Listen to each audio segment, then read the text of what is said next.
You're listening to Ice. Okay, all right. Had enough of this. I'm getting off the show. Dixon. Absolute trash. This is, if I heard this, I'd be like, this is absolute garbage. I wouldn't even consider rating it. Sit down and buckle up. Hello, everyone. Welcome to another episode of Records and Rants. That's right. We are back from vacation. We missed you guys. We hope you missed us. We have a fantastic show today. We're actually doing a viewer request. This is our first episode where we've ever done this. My name is Ice, but I cannot do this without the other host of the show. Dixon, how are you? Nice. Great to be back after our week-long hiatus. Yeah, good to recharge. It was. A little bit. And I really enjoyed listening to our old, one of our older clips that you put up there. That was pretty cool. Oh, that was great. I really enjoyed that. I know you said, we talked about this BTS and also on the show several times. And you said, man, we really got to, what do you give you? Man, we really got to get that pet sounds clip out of there. We got to clip that pet sounds thing. Yeah. I wanted to share it because that might be the beginning of your notorious, some may call them bad, some may call them good. I'm just going to not say anything, but the notorious hot takes. Yeah. Because you gave that a big thumbs down on the Pet Sounds album. You know, I have nothing to say about it. It's what it is. Wow. But Okay. you actually expressed interest in maybe revisiting some of our old material that you kind of maybe were quick. Maybe you had a rush to judgment. Maybe there's something that you heard that kind of changed your perspective. So we were talking about that too. Yeah, and you know what? After listening to that, I was, Dix, I'm going to be honest. I was kind of disappointed with myself. I oh, no. No, I'm just saying, I feel like back then I wasn't really all into it. I wasn't really putting my honest interpretation into what I was listening to. Right. Maybe more of an afterthought, but I feel like now that we've grown and evolved into what we are now, I feel like, I don't want to say I wasn't taking it seriously, but I feel like I'll put more passion into it and maybe actually explore instead of just listening and being like, I don't know about this. No, I hear you. That's true. Yeah, absolutely. So yeah, I know. I would absolutely love to go back to Pet Sounds. I really would, because I feel like I need to really sit down with that, give myself like a day of just studying the album, listening to it, hanging out, and maybe really get into it. Maybe I'll see it from a different perspective. Maybe it will be like when it was released and everyone did not like it, and then it turned out to be the best album ever made. That is true, right? That was like the general discourse. General discourse around it. Yeah, I think the general discourse would be like Sgt. Pepper kind of eclipsed Pet Sounds. Yeah, and Smile was supposed to eclipse Sgt. Pepper, but that never happened, as we discussed possibly at length, and definitely the Smile episode, 2004 edition of Smile. And then maybe every other episode that we've made since. Yeah, but there's always been some sort of mention, I feel like. I feel like there has definitely been a mention. By the way, guys, I also have to mention I am slightly under the weather. I apologize for what I sound like. Dixon said I sound like $100. I don't know if he was joking about that, but so I apologize for that, and hopefully I'll get better as we go. I got my nice water here, but I mean that's what happens when you're on vacation, and you like you said, Dixon, that's what I get for going out west. You're such a fragile boy. I really am. What the hell's wrong with me? Seriously, I go one single place. I come home like, oh, I can't take it. You're sick a lot. I'm worried. I am too. I don't like it. and when I get sick, I mean, Dixon, I got to be honest with you. I slept from like noon until 4 p.m. today. Because I was just like, I slept all last night, and I slept again today. I had to call off work, do all that stuff. Oh my gosh! I know. I don't know. I couldn't call off this work, obviously, but of course, yes, of course not. Of course, right. How suspicious! He goes on vacation, then he calls off afterwards. Oh my goodness! Don't even. I thought that when I was calling off, I'm like, oh my god, they're gonna think like, oh, this asshole just wants an extra day of vacation. Yes, that's exactly what they're thinking. That's 100%. I know. I told you, because I know people probably do that all the time, but I have to say, and I'm proud of myself for this. I don't know why I'm proud of myself for this, but I think I've called off sick. I think I've taken sick leave. I think 2 or 3 times in the 5 years that I've been at this place. Okay, cool. Yeah. That's a pretty good streak. Yeah, because I mean, I could imagine when you're a manager, you probably get pissed off when people under you call off all the time, and you can't really question it, I imagine. Yeah, there's a whole. I bet there's those managers out there probably have issues. I'm sure. Definitely in certain industries, I think it's more prevalent. But Yeah. if they give you sick time, then you should use the sick time. Of course, we could have that conversation. Well, yeah, know? we could. Right. It is a shame. I mean, there's a lot of different ways to kind of look at it. I guess you might be hurting your coworkers, you might be hurting your boss, but there are times when you obviously do need it. I mean, it's not like not like your job is your life. I don't know. No. We could definitely get in the weeds on this, but you know what I mean. No, I'm with you 100%. We've always said we have to make it here because we literally can't do anything else. I mean, we have no skills. We can't build anything. Exactly. I can't go out and do anything. There's nothing I offer that anybody will pay me forever, so we have no choice. Exactly. But to do this. Exactly. Oh man. That's so while you're still recovering, you're making things happen. Regardless, I guess you could say our senses were working overtime. Wow. I love it. Because as you mentioned before, we took our old friend, yes, David Prince 918. We took his advice on a suggestion he made a few weeks ago to check out the band XTC. And we went ahead and did that because, we're always sourcing, new ideas. We say, hey, give us a comment, give us a hot take. We'll look into it. So we say, why don't we give this a shot? Because this is actually a band that neither you or I had really heard. Well, we hadn't heard, and we hadn't heard any of their music or even heard of them. Yeah. No, not at all. Never heard of this band. Yeah. I remember when he said XTC, I was like, "What? I don't even know what this is." I thought it was like a company. I don't even know what he was talking about. But no, I'm glad that he did that, and like you just said, Dixon, that's kind of what we want to do sometimes. Is if someone recommends something, it would be cool to look at it. But and that's what we did for sure. So, yeah, for sure, absolutely. So XTC. So basically the brainchild, the pet project, the major project of a few guys, but mostly it's Andy Partridge, singer, songwriter, Colin Moulding. He and Andy Partridge were kind of the leaders of the band, songwriting, and they had people filter out here and there. They had Barry Andrews on keyboards for 76 to 78, Dave Gregory. He was a guitar, keyboards, and backing vocals from 79 to 1998. Mm-hmm. And then some early band members as well. But really a band, I don't know, did you look at their Wikipedia page? It is possibly the most comprehensive Wikipedia page I've ever seen in my entire life. Yes, I did. It is it is several sections, several pages, and I'm honestly very surprised because I didn't know that this was like a relatively popular band. At first, when I was looking into them, I thought it was a smaller, I thought they had like a smaller following, but whoever did this, it is quite comprehensive. There's a lot of information on these guys. Yeah, and that's like kind of the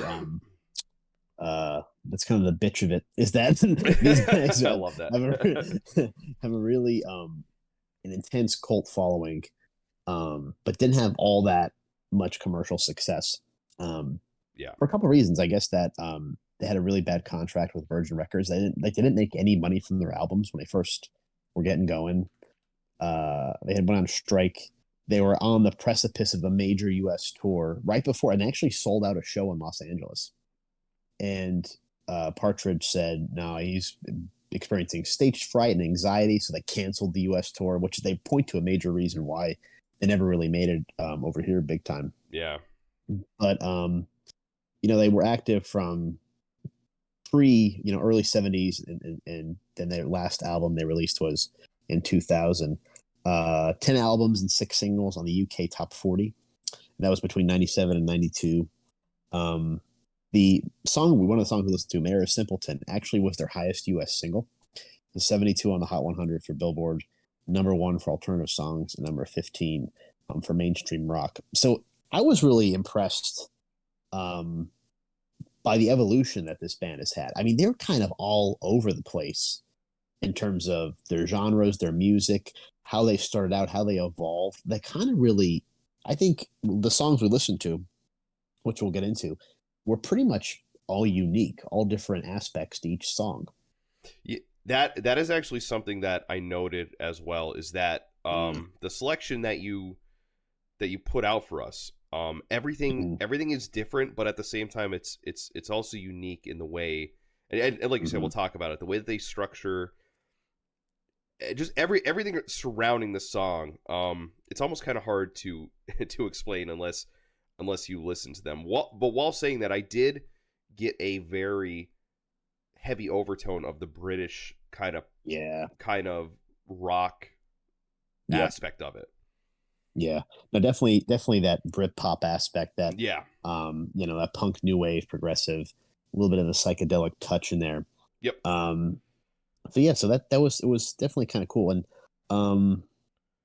so I'll just read the songs I sent, and these are kind of a sampling. And I have a big fear, because this seems like one of those bands that we're going to upload this and people are going to listen to it, and it's going to be immediately torn apart. Yes. Andy actually went by Andrew, like these little things that I know exactly how the fans are with this kind of stuff. And I get it. I do. Absolutely. Did you know that someone has made a website called chalkhills.org that has an entirely comprehensive history of this entire band? Really? That is regularly updated. I did not know that. Yeah, no, it's so when you say that, Dixon, I think you're absolutely right. I think people are following this band very, very closely. Yeah, for sure. I definitely. It's wild. So we talked about Wrapped in Grey, Nonsuch from 1992, Mayor Simpleton on the band Oranges and Lemons, 1989. Sergeant Rock is Going to Help Me from Black Sea in 1980. Census Working Overtime, which we teased, English Settlement, 1982. And that was kind of where they, after English Settlement, they started to launch their, we're going to do a U.S. tour, and it just didn't work out. Making Plans for Nigel from Drums and Wires in 1979. I'm the Man Who Murdered Love. But I thought this was about you for a second. Oh, boy. Why do you say that? I have no idea. I'm just going to say, aren't you the man who murdered love? Literally, there's no meaning at all. Here's something else. From Wasp Star, parentheses, Apple Venus, Volume 2. That was in 2000. And Statue of Liberty from White Music in 1978. So I think we kind of got a little bit of taste of different eras. I'm sure it wasn't comprehensive enough for the XTC fans out there. So if we missed something, drop us a comment. Tell us what we missed. Yeah, definitely. But I have to say something. Okay. So I not hearing about this band, not hearing any of their music, I went in with an open mind. And I know, David Prince 918. I know his music is really good. You should check out his channel. His songs that he uploads are pretty good. Mm-hmm. They have a really unique sound, and this was a comment under our national video. So we kind of, when we talk about the national, we've talked about the Smiths before, we've talked about Talking Heads. I anticipate these guys to be on the same plane, which they are in a lot of respects. Yeah. So I was really had an open mind. I was looking forward to it. And so I listened to these songs, and I read about the band and things. And I must say, I don't get it. I don't get it. Really? I just don't get it. And so what I did was I thought, well, maybe it's me. And I know what good music is. I'm like Rick Rubin. I have no technical ability whatsoever, but I know what sounds good, right? You do. I do trust you on that. No, I do trust you on that. Well, good. I'm glad to hear that. So I thought, well, is it me? Am I just like a mainstream plebe? Like, could it be me that I don't think XTC is good? So I'm reading all this stuff about Wikipedia. So I typed in on Google. I'm like, you know what? What's out there about XTC? So I just typed in the search. I'll read it actually word for word. I typed in, is XTC a good band? I love it. Reddit threads, blogs, websites about how XTC is hands down the greatest British band of all time. How they are they're not even underrated. They're underknown. This one headline from Pop Matters is XTC too confident to be cool. Wow. XTC, the best British band of all time? Question mark. The agony of XTC, reassessing one of the best bands ever. And I'm thinking, wow, maybe it's me. So, then I started to think about the psychology, the sociological component that we often touch on in our shows. Sure. That Tame Impala might have this cult of personality because every college age white boy has a Tame Impala poster or at least one Tame Impala vinyl, right? Yes. So everybody in their friend group likes Tame Impala, so they have to like Tame Impala. Is this kind of the same thing going on that maybe, oh, you know what? Well, nobody knows these guys, and they're the best band of all time. And if they got big, would that perspective have changed? So first of all, I don't even know what you think about them. I'm just telling you, I don't think they're good. See, no, this might be. Now, this is huge. I wish I wasn't sick for this. I wish I wasn't under the weather. Goodness. But my goodness, this might be our first episode where me and you don't see eye to eye on a band because I know this is insane. I can't believe this.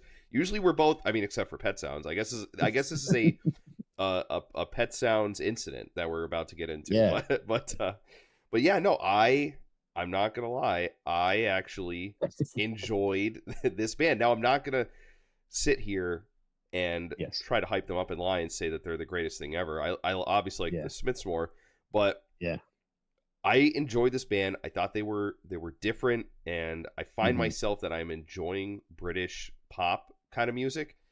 Right. And I think this band hit it. They were different and weird at times, and then the song would be very weird. And it's so interesting because I noted this for almost every single song. I was listening to it. I'm like, I don't really like this. I'm like, this sounds kind of weird. This sounds kind of off. And then it would resolve into the chorus or a new verse, or they would change something up, and I'd be like, oh wow, okay, like I get it now. Like it's going into this. Right.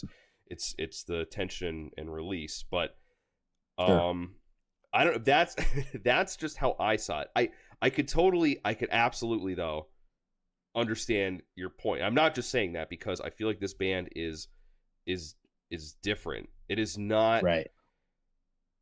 I could see it not being for everyone, 100%. But yeah, I did enjoy it. And when you were talking about going on Reddit and stuff, right. There are people that say XTC is up there with the Beatles. In fact, they are the only band that is up there with the Beatles. So these guys, and I did not know this prior to going into this at all. Neither of us did. Yeah. No, absolutely. They have a huge following. I didn't let that get in the way of what I think about them, but obviously you don't either. Wild. But yeah. So what I'm curious. Yeah. This is wow, this is going to be a controversial show. Why why do you think you did not enjoy them? So let me start with this, because I thought I was really going to like them. Pitchfork said that these guys sound like Buddy Holly on amphetamines. They talk like they've been compared to Talking Heads. They've been compared to Elvis Costello, which they have an Elvis Costello sound for sure. They said that it was kind of thought that Andy Partridge was really influenced by the Beatles and the Beach Boys. So I'm thinking, oh, I'm a progressive boy. I'm a Beach Boy. I'm a new wave boy. This is right up my alley. Yeah, exactly. And I heard that and I saw that, but it just didn't connect with me. But this is funny. This is worth mentioning because I think you might appreciate this. But on Wikipedia, I was reading the Beach Boys' 1968 rendition of Bluebirds Over the Mound was one of the first records Partridge bought with his own money. Although it is widely assumed that the Beach Boys influenced XTC throughout their career, Partridge stated that he was only originally familiar with singles such as I Get Around and Good Vibrations. The only album he heard in its entirety from the Beach Boys was Smiley Smile, which was the rushed version of Smile. And if you were to pick that, now that did really well in England for whatever reason. But if you were to pick that out of a catalog and say, okay, listen to this album and then make an album, I could see how some of these sounds and this content aligns. Yeah. But it wouldn't be like, okay, you have to listen to this album first. It kind of really what I think skew your perspective on the band and their catalog. Yeah. So I think the reason why I didn't necessarily think they were the greatest thing of all time was, and they talk about this in a few articles I read, is that they're the perfect English band. They have an Englishness to them. And so that's what it means when it comes to their lyrics. They're satirical. It's kind of whimsical. Yep. It's kind of dry. They talk about sort of a day-to-day things. Their subject matter might not be the most accessible, but it's still kind of gritty, like in that kind of sense. Maybe not like in a sound type of sense, but just like maybe subject matter. So that I didn't necessarily connect with. And then I think also like either intentional or logistical. Some of their lyrics are just hard to understand and hard to make out. I totally agree with that. I think I'm having Yeah. I think I'm having another conniption with XTC in the fact that I do not like the vocalist. I don't like Andy's Oh my Andy goodness, this is Partridge. gonna be huge. I know this is gonna be so bad. I don't like this is gonna be horrible. People are gonna hate me for this, but I think Andy Partridge kind of sounds like a Sesame Street character. Yeah, I can see hate that, I hate 100%. to say Yeah. I hate to say it, but it's just getting there, but like not completely. But either way, Yeah. that kind of might bring it down for me a little bit. But I did like the lyrics though. But the thing is, like you just said, they're kind of hard to make out. But I think Yeah. it's because they're existentially British and Yes, and that's maybe exactly it's just what it hard is. Yeah. for Americans like us to understand it. Yeah. Yeah, just like you said. So Yeah. I don't No, know. and you connected with that, which is interesting. Yeah, no, I That's cool. yes. So I do. I guess I do get what you're saying about that, but I mean, like did you find any of the songs catchy at all, or like how Yeah. they were Yeah. arranged or anything? Okay, okay. Yeah. No. Yeah. So I really, really, because all these songs charted in Britain, I liked Mayor of Simpleton. It's kind of like that early '90s, like late '80s, like perfect meaty kind of fits right in there Oh yeah, while still having absolutely. their same kind of edge. Fantastic bass line in Um, that, by the way. oh, I love that bass line. That was really good. No, Yeah, yeah. yeah. And I really liked, and I hate to be, I hate to be an American, but I really liked that song because that was the highest charting song in America. And I really liked Census Working Overtime. I love To I me, love it's that like, song. Yeah. I think it's to me, it's like a Smiths vibe, but also that Britpop with like a sunshine bubbly edge, like kind of like an ed, like it resolves to like an edge. It's not like just kind of like sunshine the whole time. Yeah. I thought that was pretty good too. No, I definitely agree with you. I think the only song that I didn't like in this whole thing was I mean, I don't know. I would say if I had to pick one, I would say Sergeant Rock because I feel like it's a little more weird. It's a little more sing talking kind of vibe, like kind of going through and telling a story. But at the same time, I guess I could appreciate the weirdness. However, Yeah. going through all of this, I feel like now that I bring up talking about the uniqueness of them or the weirdness of them. I Mhm. wonder if that's why they attribute XTC to being one of the greatest bands, or most underrated band of all time. Yeah. Do you think it's just simply because they're different? Not that I'm not saying that they're bad, and I'm not saying Yeah. that they're good. I'll leave that up to interpretation. But do you think it's just Right. the fact that they're different that people put them up on this pedestal? Yeah, I think you're right. I think there's definitely something to that because, like you said, that weirdness in Sergeant Rock. Yeah. They have that psychedelic aspect to their music. They cover so many genres. Mm-hmm. And also we're already going to get murdered on Reddit because you said underrated, and they're gonna inflame you just because no, they're not underrated. They're not charting. They're not nobody about their music. That doesn't mean they're underrated. Yeah, yeah. Yes, but no, yeah, I agree with you. I think there's something to that. Not only the fact that they're unknown, but because they're different, and you could be into Britpop, you could be into progressive, you could be into new wave, and you would discover this band, if you were in the thick of that catalog. And this is that same kind of format, that same formula, with a totally different spin on it, which I think a lot of people appreciate. And probably maybe where you wanted to see some of those chords and those notes and those lyrics go to, when you were listening to that original, where you started. That's actually a really good. That's a really good way to put it. Yeah, I think Wow. maybe it's no, I totally agree. It's like you hear. Sorry, what were we gonna say? No, I was just gonna say, good, yeah. No. I'm glad we're on the same page about something. Yeah. No, it's like okay, you've heard everything. Well, now here's XTC. It's like we're doing something definitely. a little different. Maybe pull some people out, and I think that's how you get the cult following. It's not just another. Right. It's not like, oh, here's friggin' U2. Oh, we do the same thing every single time. It's like, okay, we're XTC. We're doing something a little different. And for me, for sure, I enjoyed it. For you, you didn't. I could totally understand why you I enjoyed checking them out because I really respect bands like this, and I respect artists like this, because I said their evolution is so huge. It's all over the place, which I really, really respect, and I like that. And I'm surprised I haven't gotten into this band or were into this band previously. Yeah. I kind of, like I said, I like Elvis Costello. They definitely sound like them. I love all this kind of stuff that's around them.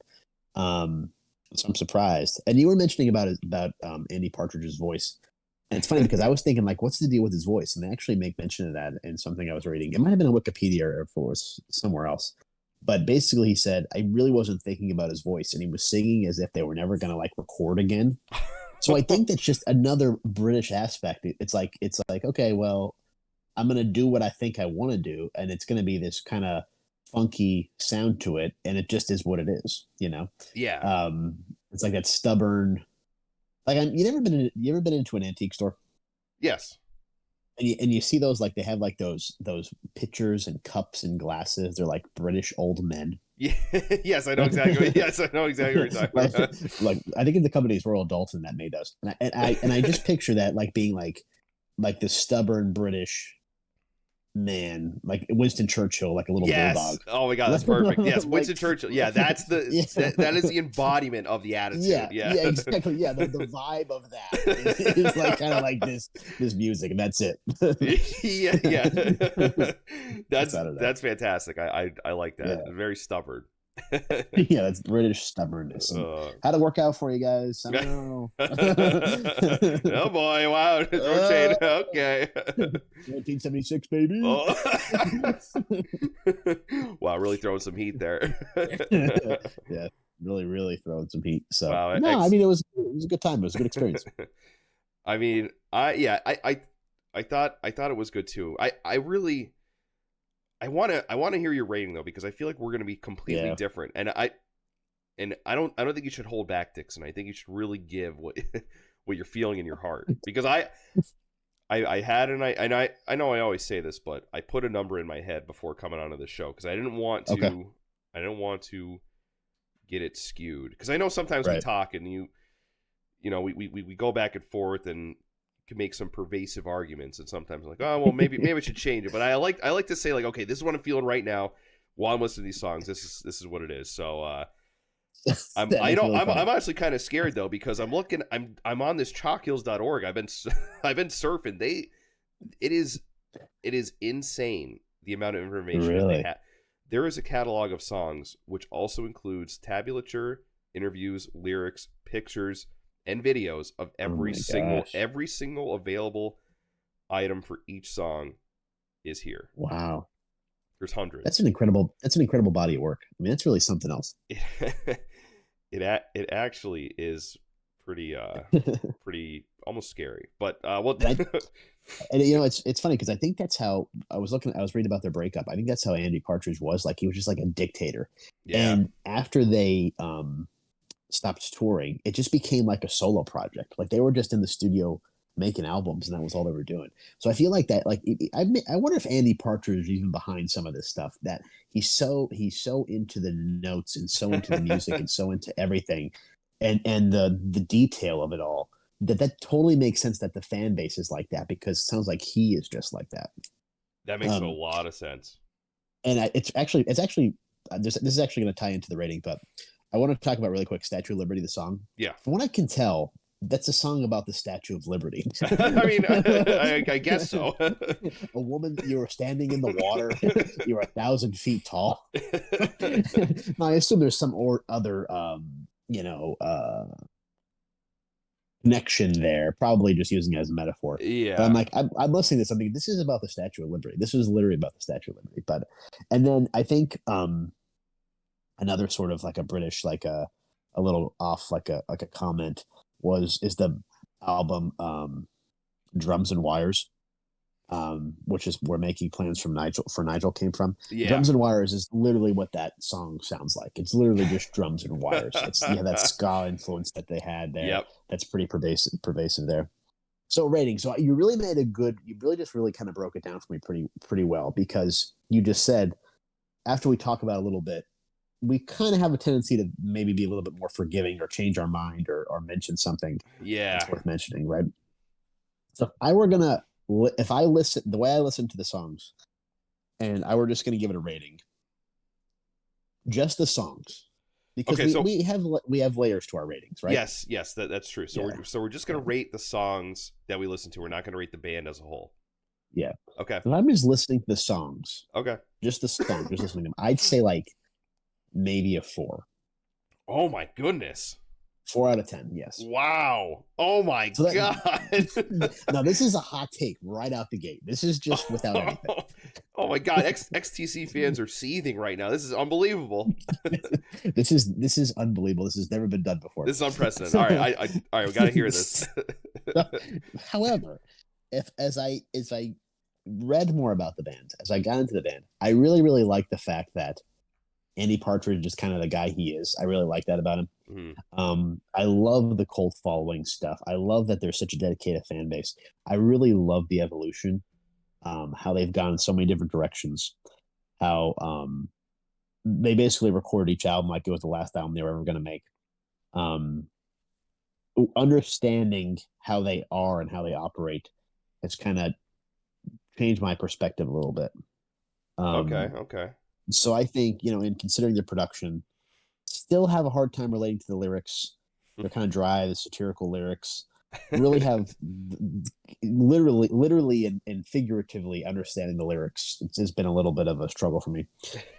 But with all that being said, I think I would give this band a solid 6. Okay.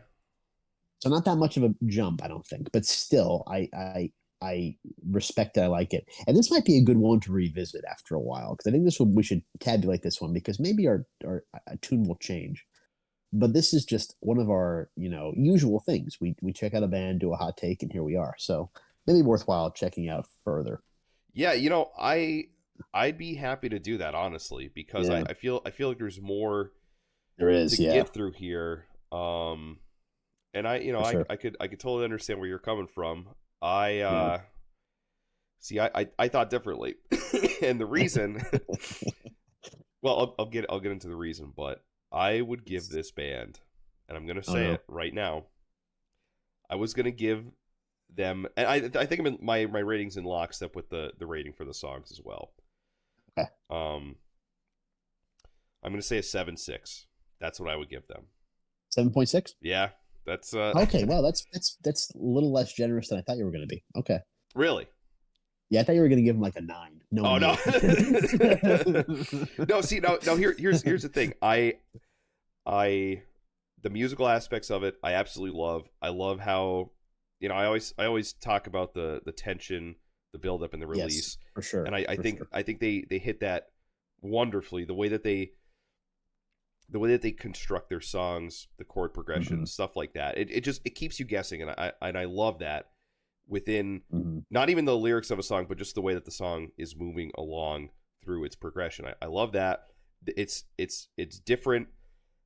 The only reason that I can't get fully on board and give them, let's say, like a 9, which I think is what I gave the Smiths, I think it's the fact that, at least for me, they're a little too strange. It's a little too like you said, like British almost. Very upfront in your face kind of stuff. Like the Statue of Liberty song being about the Statue of Liberty, essentially. Like I don't know how else sure it's a Statue of Liberty. Yeah. Kiss your stony book. Yeah, seriously. Like, they're just about a statue, damn it. Yeah, it's literally what this is. But yeah, no, I'm not gonna lie. I am excited if we ever go back to revisit and do an overall, deep dive on them. I would love to, because I actually enjoyed this band. Yeah, I think this would be a good one to take album by album too. You know, I Yeah. think that there's so many things in their albums, which I like listening to an album. I like to hear the progression of an album. You know, so I think that would be a good band to do that with because on initial impressions, man, I don't know. I thought I was really gonna like this, and I don't want David Prince 918. Don't discount your suggestion. Yes, I never would have heard of this band if it weren't for you.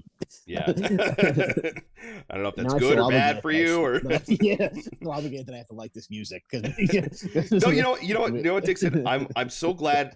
I'm glad that you were the one that did it because I don't want us to be tethered by like, oh well, they watch us, so we have to like it. Yeah. And no, yeah, for sure. I think because I'm gonna be honest here. As soon as that comment came up like months ago, or maybe it was last month, I listened to a single song by XTC. I just randomly looked it up. I don't know what came up. I just clicked the song. It wasn't any of the songs that we listened to. Right. And I'm like, I do not like this at all. Really? So it's going to be interesting if we do revisit if my opinion changes because you might have just handpicked. You know, I know you did it. Kind of like you just pick some songs out of throughout the whole span. What was on the radar basically? Yes, is what I thought. yeah, kind of give us an idea. Right. So I'd be curious to see if I go back and listen to other stuff. If you might have just picked all the songs that I would like, and then but the vast majority of their library I won't like. So I'd just be curious to see that, and that could be the case because, like I said, whatever song I listened to when he first brought this band to our attention, I was like, I don't like this. I was kind of worried going into it. I'm like, I'm gonna dump on this band that he likes, but no, but yeah, the songs that you picked out, I did enjoy. I think this is a different band. I think solid 7.6, and I'm excited. Yeah, that's really solid. Yeah. I don't want to be too generous. I guess I mean, people are going to think that you are really being under generous because if you type in anything about XTC, you're going to find out quickly that they are the greatest band of all time. Yeah, at the very least, the greatest British band of all time. And in reality, like if you think the Beatles, all right, there's the case for the Beatles, obviously. The case for the Beatles of being the greatest band of all time, possibly. I think it's closer to the Rolling Stones. I have my reasons, which we can discuss another time. I think we definitely should. We should do a Beatles and a Rolling Stone. But anyway, sorry. That's actually a really good idea. And I get where the Beatles connection comes in because there's like the song we listened to, "I'm the Man Who Murdered Love." It's from 2000. It sounds like if the Beatles recorded a song in 2000, what that would sound like. Yes, I actually noted that because that was something that sounded like the Beatles. It was interesting. Yeah, for sure. Mm-hmm. So I could see that connection there, but it's like, considering the depth of British music, particularly in this sort of genre, to put them up there, it'd be a really hard sell for me. And I'm open to it. I'm open to most anything, but that'd be a really tough sell and a tough case to make, I think. Yeah. That's just me. No, speaking of, see what you're saying, but no, go ahead. Sorry. I would say, speaking of tough cases, do you have time for a quick rant? I just want to make mention of something to you. Oh, I would absolutely love to. So this is more or less just like a kind of a WTF moment. Oh boy. So Donald Trump is on Instagram, right? Yes. So he was previously banned. Instagram owned by Meta, who owns Facebook, whatever. Previously banned from Facebook and Instagram. That ban had been lifted a few months ago. Yes. However, up until yesterday, Trump hasn't used his Instagram. The last post was it's actually pretty funny. It's the last post was the Save America March announcement on January 5th, 2021. Oh God. That's good. I guess I'm taking that down, right? But so the reason why I want to mention this because it kind of coincides with what we're doing, but Trump took to Instagram yesterday, and for the first time in a couple years, and posted 4 images of his new trading card line, a follow up from the previous trading card NFT line that he had, right? Yes. And I remember we talked about that originally, and because it was like, who the hell is going to buy these? Because I think what were they, 40 They're a couple $100 a piece, I think, weren't they? For these Yes. digital trading cards. Yep. And we thought, well, who the hell is going to buy these? Sure enough, every boomer on the planet bought an NFT from Trump, and they sold out immediately, within hours at least, right? It is absolutely crazy. I Yeah. I can't believe this, but yeah. So he passed another line. This is what he takes to Instagram to announce, right? Yeah. So he posted the last one he posted. The reason why I wanted to bring it up is because the last one it's Trump in an Elvis setup. Yes. You see that with the Yes. with the 45 and Hollywood bulbs behind him. He's in a leather jumpsuit, sunglasses, got a guitar, and a golden microphone. And on his t-shirt, which is hilarious, it says World Tour 45 World Tour. Oh my God. This is what he was announcing with this Elvis themed trading card. As of 10 minutes ago, my digital trading card sold out in record time, approximately $4.6 million. A great honor, and I hope everyone is happy, healthy, and wealthy. Congratulations. I saw this, I'm like, oh my gosh, this is fantastic. This is like being in an alternate universe. Where you, like looking at that. That's what I thought about. I'm like, is this reality right now? Oh my God. I couldn't get over it. I thought that was hilarious. That of all the things going on in Trump's life, including running for president again, he goes to Instagram and puts on the NFTs, the digital trading cards. Mm-hmm. It's just amazing to me. I absolutely cannot believe it either that this is actually a thing. I remember when he came out with the season 1 of the of the cards, and my question is why did he go after this? I mean, I know NFTs are like they were a big thing. They're not really now. So again, why is anyone still buying these? I just don't understand. Yeah, I don't get it either. I don't understand. I'm not really sure either.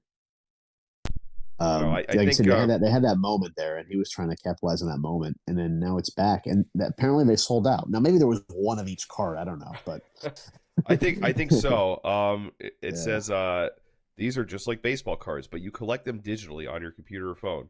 All you need is an email address and a credit card. Oh my gosh. Try to start collecting 1, 10, 20, or 100. Only $99. So each one is $99 when they first release. And that they probably trade after that. Now I'm not sure exactly how that works, but I think people are probably spending big money for this.